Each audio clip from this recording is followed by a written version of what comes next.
here we are again with another Tony Hawk video game, this time with Pro Skater 2. Yeah, you know things are getting pretty serious when they slap a number on the end of it. While the first game was a little janky for me to control at first, by the end, I really got a feel for it, and I could easily see why this game ended up doing so well. The arcade-like nature of it, combined with the control scheme that's easy to learn but difficult to master, made for a pretty good time. It may well have been Neversoft's first attempt at doing any of this, but they were still definitely able to craft one of those games that makes you just want to give it one more try, over and over and over again. And this game sold really well because of that. I mean, I don't know exact figures or anything, but, you know, it got a platinum re-release. And if you ask anybody around my age what kind of games they had on their PlayStation as a kid, there's a pretty good chance that this one will get a mention. Well, you know, as long as you ask anybody that isn't me. Anyway, after playing through Tony Hawk's Pro Skater Skateboarding Simulator, it only made sense for me to carry on this journey and play its sequel with Tony Hawk's Pro Skater 2. Yeah, same as before, I've never actually played this one, so it'll be completely new to me, and I'm mainly here to check out the career mode above anything else, but you know, if there is anything new that's worth talking about, I'll check it out while I'm here. Why not? First of all, we've got that badass Neversoft eyeball logo here again, but this time, it's even better than it was before.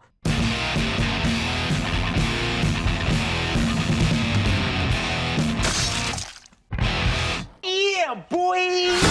Yeah, this is the version of their logo I recognise a lot because of my time playing their Spider-Man game when I was younger. It's so good hearing it again here. Anyway, over here on the main menu, we've got most of the same options as before, but straight away, two new ones that look pretty interesting to me are the Create a Skater and the Park Editor modes. Yeah, considering I don't really know many of the pro skaters in these games, outside of the Birdman himself, I may as well give this character creator a shot, because I don't think I'm that difficult to make inside of a video game, right? Especially if I wear something even simpler than this. Yeah. How about this?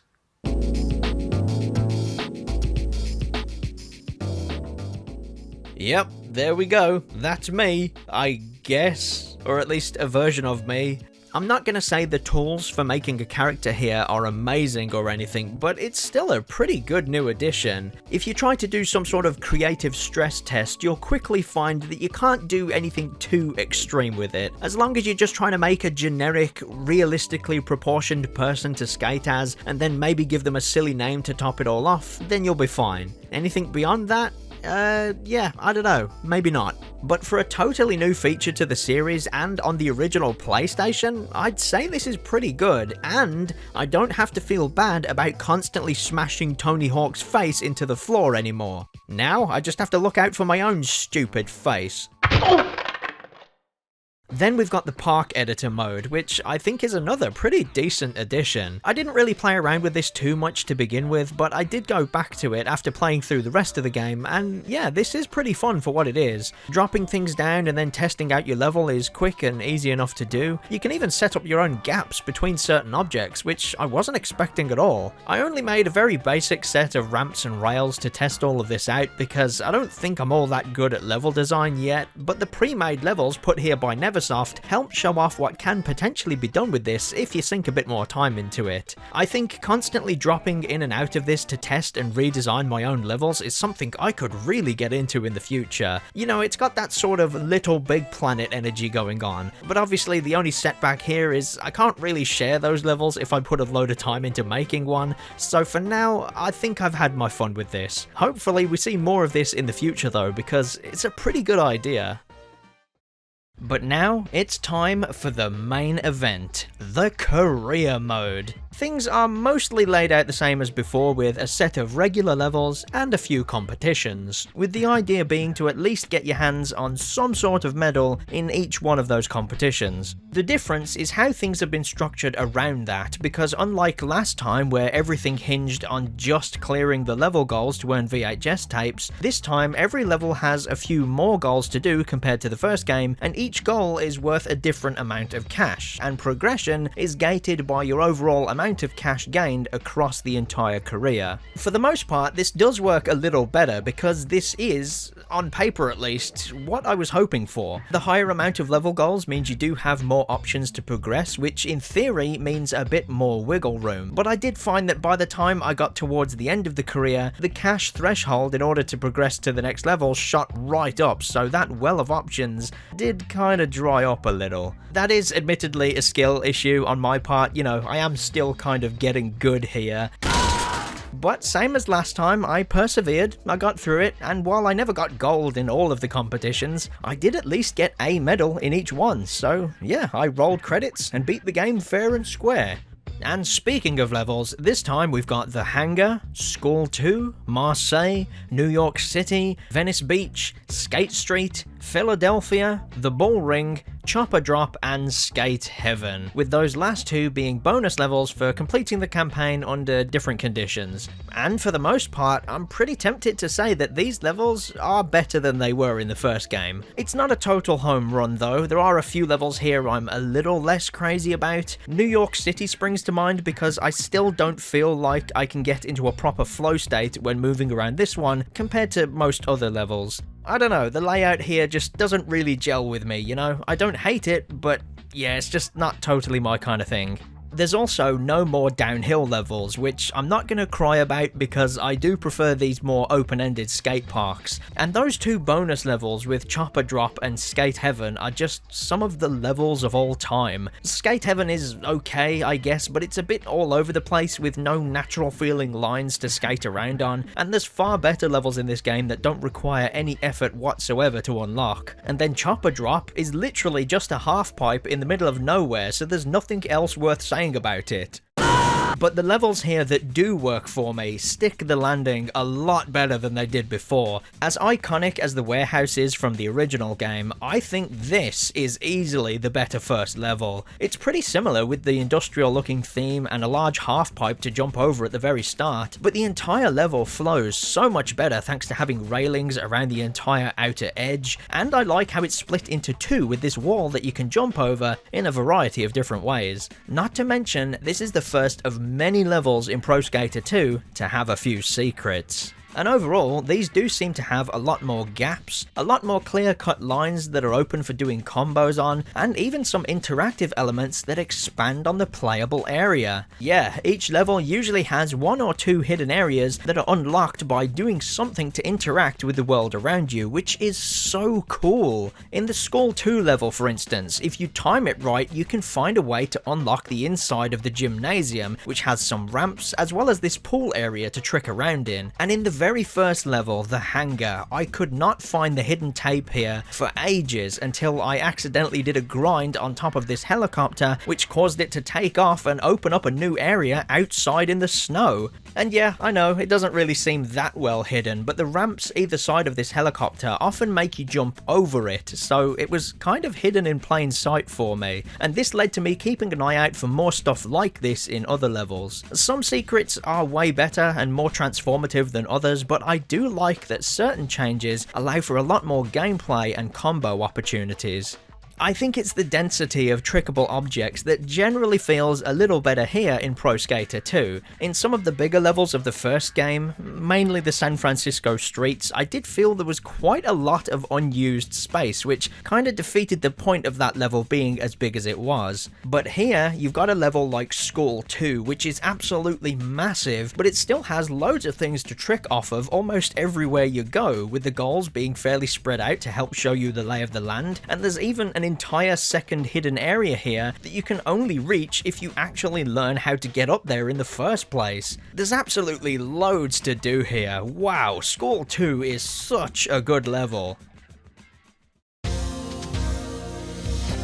Now, one set of levels I did struggle with, not so much with their design, but just the sudden difficulty spike, were again, the competitions, because these seem way harder than they were in the first game. I think this is partially because of the newer methods of stringing together moves into longer combos, which I'll go more into later on, but even now, across both of these games, I don't really know exactly what's being judged of me here. I assumed I'd need to do a variety of different tricks, because the general overall scoring system that follows you around literally all of the time does emphasize that, giving you less and less points for doing the same tricks over and over again within the same combo. But it was only during the middle competition of this second game I kind of found that's not really the case with these competitions. Maybe?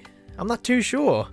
Okay, so the combo rule definitely still applies, but I feel like I did pretty well in a few runs where I just focused on one specific set of tricks, like here where I spent the entire competition just doing a bunch of vert tricks and nothing else. And don't even ask me how I got gold in the first competition here. Talk about a fluke. I almost reset the entire thing at the last second, thinking there's no way I'm even gonna get a bronze medal for any of this bullshit I'm doing, but there you go, look at that. I got the gold. I genuinely have no idea how I did that. The other on-paper benefit to this shift to cash being king is the flexibility in how you spend it, because yeah, it's not just for show. In between each level you can visit the shop and use any of that money you've earned on things like stat points and new tricks. I say this works on paper though, because while I do like the idea of using the cash however you want, I really do feel like you can screw yourself over if you spend any of this money on new tricks, because not only does it feel like you have enough tricks to work with here from the get-go, but the additional stat points are so much more worth it in the long run. I didn't really talk about these stat points before because, to be honest, I didn't even realize it was a thing in the first game, but yeah, each skater has a set number of stat points that determine how good they are at various things. I even went back to the first game to double check this by playing as a different skater and starting the career mode all over again, and yeah, it seems like you gradually get better stats by progressing through the career mode in that first game. Here though, you get the choice on where you want to spend them. And this does have an impact on the overall gameplay because you can feel your skater getting gradually better in whatever area you've spent those points on, which will no doubt help you complete goals and generally progress through the career, so treating this cash as anything other than extra stat points, to me, seems like a waste of time. Thankfully, when you are within the levels, areas that would have otherwise had floating bonus icons have been swapped out for some sort of collectible set of items that you need to grab for one of the level goals, so you're not going to be missing out on the collectible hunt for random doodads if you like that sort of thing. You can also just find money floating around in the same way, so you do still have the option of getting moves and stat points if you want to, but for me, I just focused on stat points because I think they're way more useful.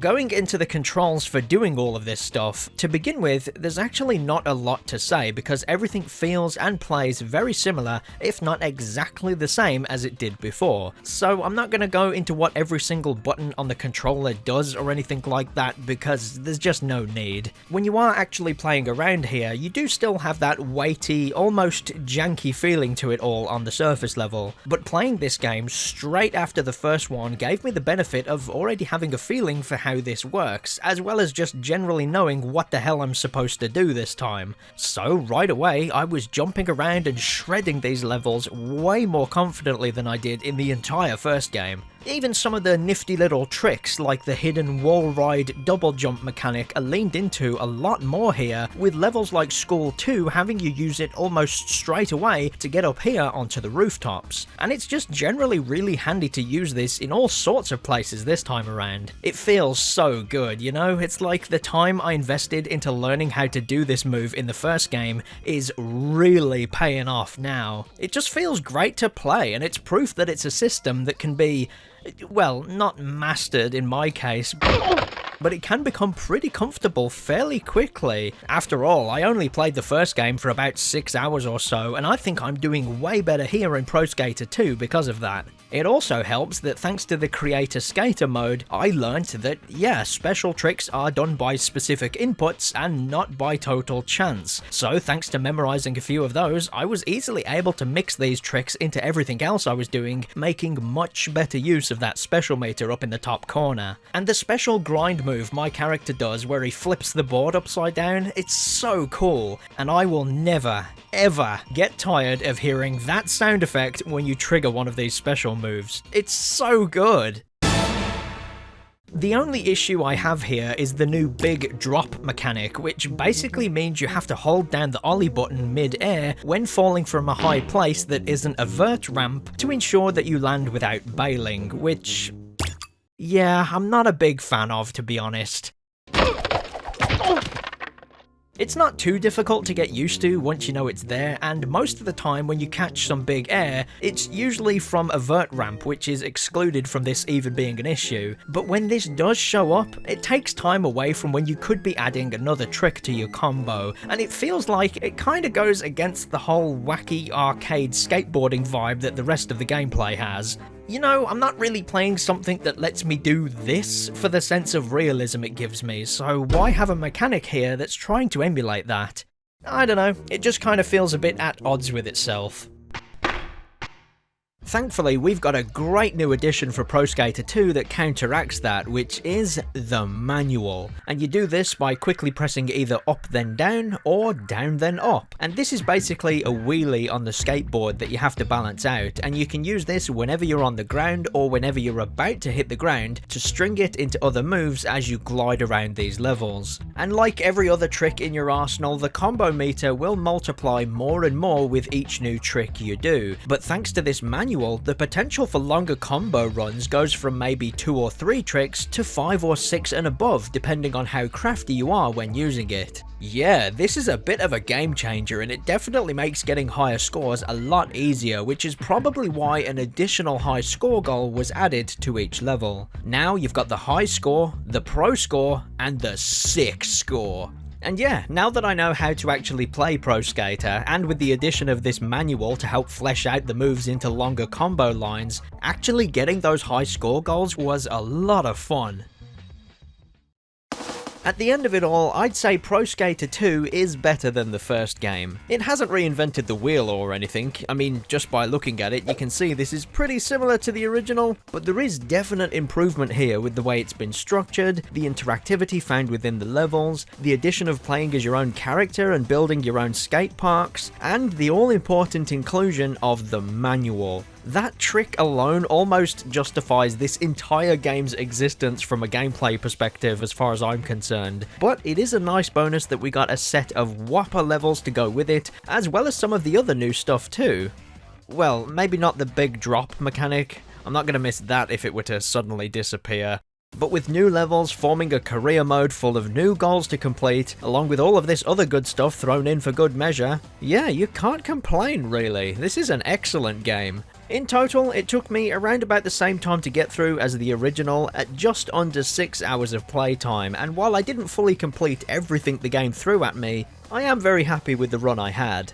Speaking of full completion, Pro Skater 2 has quite a lot of things to unlock. If you were doing this legit, you'd have a lot to do, going through the career mode 100% multiple times as all of the different skaters, again, which is nowhere near worth the effort these days, so for the sake of being able to give one bonus character a quick mention, yeah, I'm just gonna slap in a cheat code. Expect a lot of that for this kind of stuff from here on out, I guess. Yeah, this is one of those video games that correctly answers the question, how do you make this thing even cooler than it already is? And the answer to that is pretty obvious when you think about it, because it's one that can be applied to literally any video game that has ever existed. And that is that it lets you play as Spider-Man. Oh yes, there he is. Holy shit, it's Spider-Man! With great cheat book, there is no responsibility. Look at him go! Spidey's got his own unique tricks where he webs the board to make it do flips and stuff.